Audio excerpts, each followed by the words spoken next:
નમસ્કાર વડોદરા.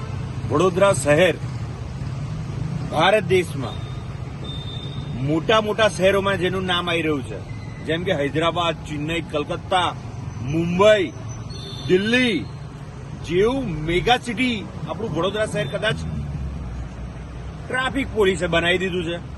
રીઝન એક જ છે, જ્યારે મોટા શહેરો, આટલા મોટા વિશાળ મોટા શહેરો છે, ત્યાં પણ રાત્રે 11 વાગ્યાથી સવારે 6 વાગ્યા સુધી ટ્રાફિકના સિગ્નલ બંધ થઈ જાય છે. પણ રાત્રે અત્યારે 2 વાગ્યા છે, 2:30 વાગ્યા છે, વડોદરા શહેરના મોટા ભાગના સિગ્નલો ચાલુ ને ચાલુ છે.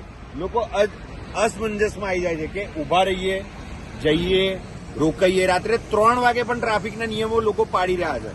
અને કારણ એક જ છે કે ગુજરાતમાં બીજા કોઈ શહેરમાં આવું નથી, ફક્ત ને ફક્ત વડોદરામાં જ છે કે રાતના પણ સિગ્નલ ચાલુ રાખવામાં આવે છે અને લોકો ના છૂટકે મજબૂરીથી ઉભા રહે છે, જેના કારણે અકસ્માત થવાની પણ સંભાવના રહે છે.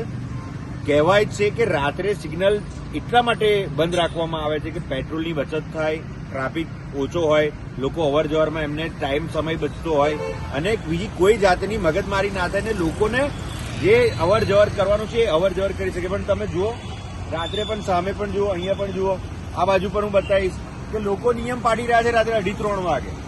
કારણ એક જ છે કે ટ્રાફિક પોલીસે વડોદરા શહેરને મેગા સિટીમાં કદાચ નામ આપી દીધું છે.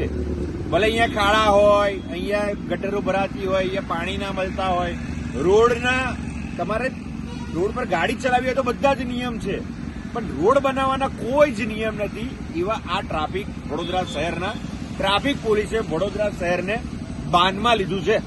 આખી રાત લોકો આવી રીતે ઉભા રહે છે કે અમે નિયમો પાડી 2:30 વાગે, રોડ ખાલી ને ખાલી હોય છે તેમ છતાં.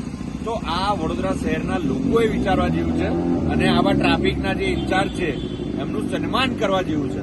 કારણ કે અમદાવાદમાં નથી થતું, મેગા સિટી છે તોય, સુરતમાં નથી થતું, આપણા કરતા 25 વર્ષ આગળ, 50 વર્ષ આગળ ચાલે છે તોય કોઈ જગ્યાએ નથી થતું, રાજકોટમાં નથી થતું. પરંતુ વડોદરામાં આ ખબર નહીં વડોદરાને લેબોરેટરી કેમ બનાવી દીધી છે આ તંત્રએ, અને વડોદરાની પબ્લિક પણ એનું પાલન કરે છે. જો અડધી રાત્રે ટ્રાફિકના સિગ્નલ પર પણ લોકો ઉભા રહે છે.